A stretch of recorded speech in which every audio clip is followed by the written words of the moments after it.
సమాధానం, జాలి, దయ, వాత్సల్యత కలిగిన ప్రియ ప్రభువా, సర్వలోక సృష్టికర్త, సర్వాంతర వ్యాపి యేసుక్రీస్తు ప్రభు సర్వలోకనాథుని ఘనమైన మహోన్నతమైన నామములో మీకు హృదయపూర్వకంగా కృతజ్ఞతలు, స్తోత్రాలు, వందనాలు చెల్లిస్తున్నాం. ప్రేమించారు, మా ఆయుష్ పొడిగించారు. 2024వ సంవత్సరం ఏప్రిల్ మాసం 26వ బిడ్డ పక్షముగా చేసిన మేలును తలంచుకుంటూ ఏర్పాటు చేయబడినటువంటి కూడికను బట్టి మీకు స్తోత్రాలు, వందనాలు. మరి చేరొచ్చినటువంటి బంధుమిత్రులు, శ్రేయభిలాషులను బట్టి మీకు స్తోత్రాలు. ప్రభువా, చేరొచ్చిన సమయాన్ని దీవించండి. పాడే పాట, వాక్య ధ్యానము మా యొక్క సమయమును ఆశీర్వాదకరంగా చేయండి. బిడ్డల సంతోషం సంపూర్ణము చేయండి. కనిపించకుండా కుతంత్రంగా పనిచేస్తున్న సాతాను, చీకటి, అంధకార శక్తులను యేసుక్రీస్తు నామములో బంధిస్తూ మహిమ, ఘనత, ప్రభావములు మీకే చెల్లిస్తూ ప్రభువైన యేసుక్రీస్తు వారి అత్యున్నతమైన నామములోనే స్తుతించి ప్రార్థించి వేడుకుంటున్నాం తండ్రి, ఆమేన్.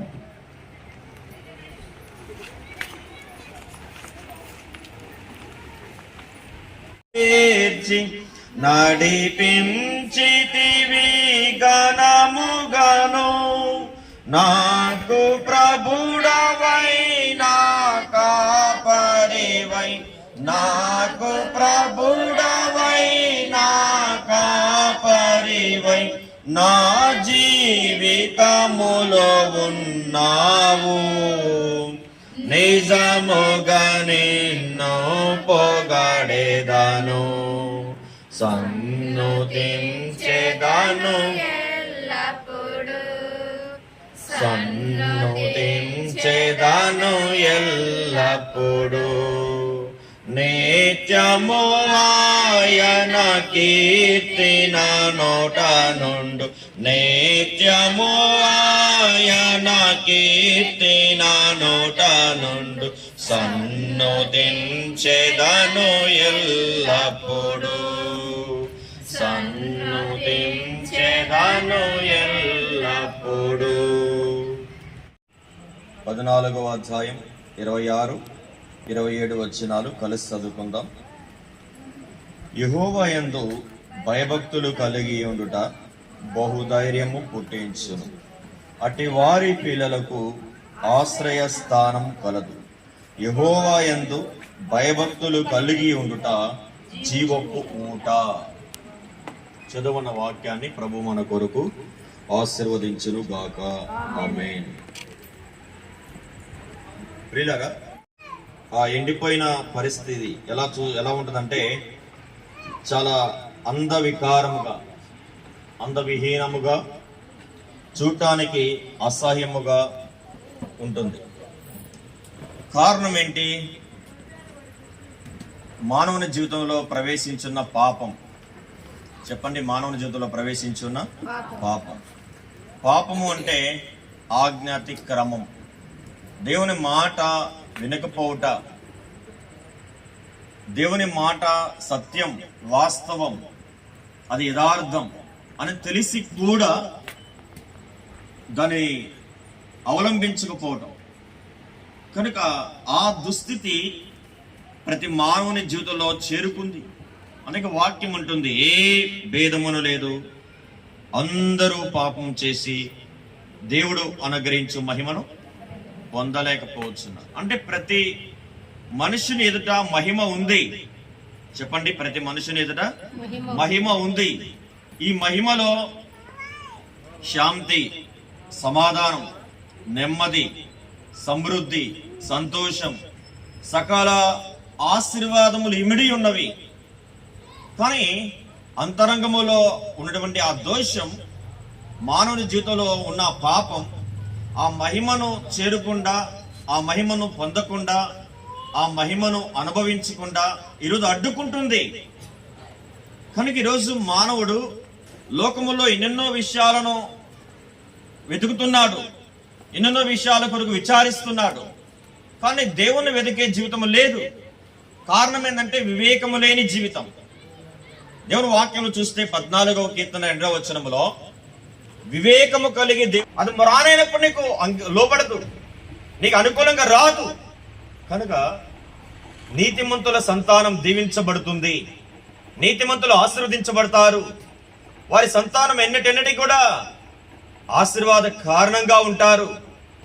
ఈ సాయంకాల సమయంలో వారి సంతానం భిక్షమెత్తుట నేను చూచి ఉండలేదు. ఈరోజు అటువంటి దైవికమైన సంతానముగా మన సంతానం ఉండాలి. దానికి మూలం ఒక తల్లిగా ఒక తండ్రిగా నువ్వు కలిగి ఉన్నటువంటి భయభక్తులు కలిగిన జీవితం.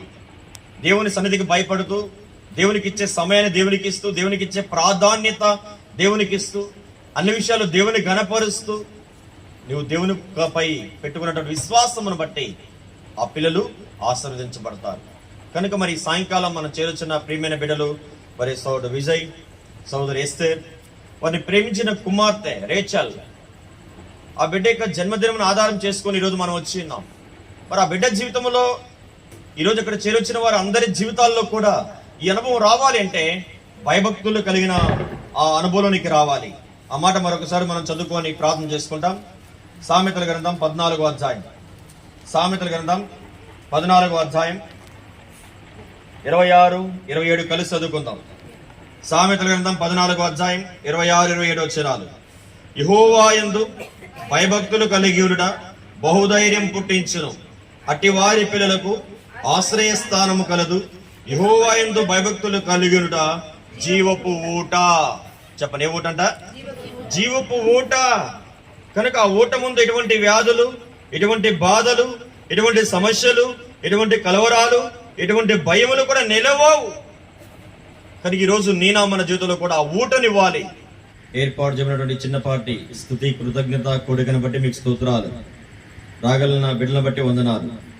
ప్రత్యేకంగా మీరు అనుగ్రహించినటువంటి మాటలు మీ యందు భయభక్తులు కలిగిన వారి జీవితంలో దేవ మీ ఆశీర్వాదములు నిలుస్తాయి. వారి పిల్లలకు మీ దగ్గర ఆశ్రయస్థానం ఉంటుంది. అంత మాత్రమే కాదు, వారికి జీవపు ఊట అనేది అనుగ్రహించబడుతుంది. దేవా, మరి ఈ అనుభవం ఇక్కడ చేరొచ్చిన అందరికీ కూడా మీరు దయచేయండి. ఇంకా లోకములో ఇంకా ఎవరు పాపములో, ఇంకా ఎవరు దుష్టత్వములో మరి ఉండిపోతున్నారో ఆ లోక ఆశల నుండి దేవ మరి ఆ నాశనకరమైన కోపంలో నుంచి బయటకు రాలేకపోతున్నారు, ఏ పరిస్థితులను బట్టి వెనకకు లాగబడుతున్నారు, వారి హృదయ రహస్యములు ఎరిగిన దేవుడు గనుక మరి వారితో మీరు మాట్లాడండి. మీ భయమును ప్రజల్లో పుట్టించండి, మీ కార్యమును జరిగించము. చేరుచిన ప్రతి ఒక్కరిలో కూడా మీ యొక్క సిలువ కార్యం, రక్షణ కార్యం బలముగా జరిగించమని ప్రార్థన చేస్తున్నాం. ప్రత్యేకంగా మరి సోదరుడు విజయ్ని కూడా కనికరించము. ఆ బిడ్డలో కూడా మరి రక్షణ, మారు మనసు, పాపక్షమాపణ అనుభవం దయచేయండి. దేవ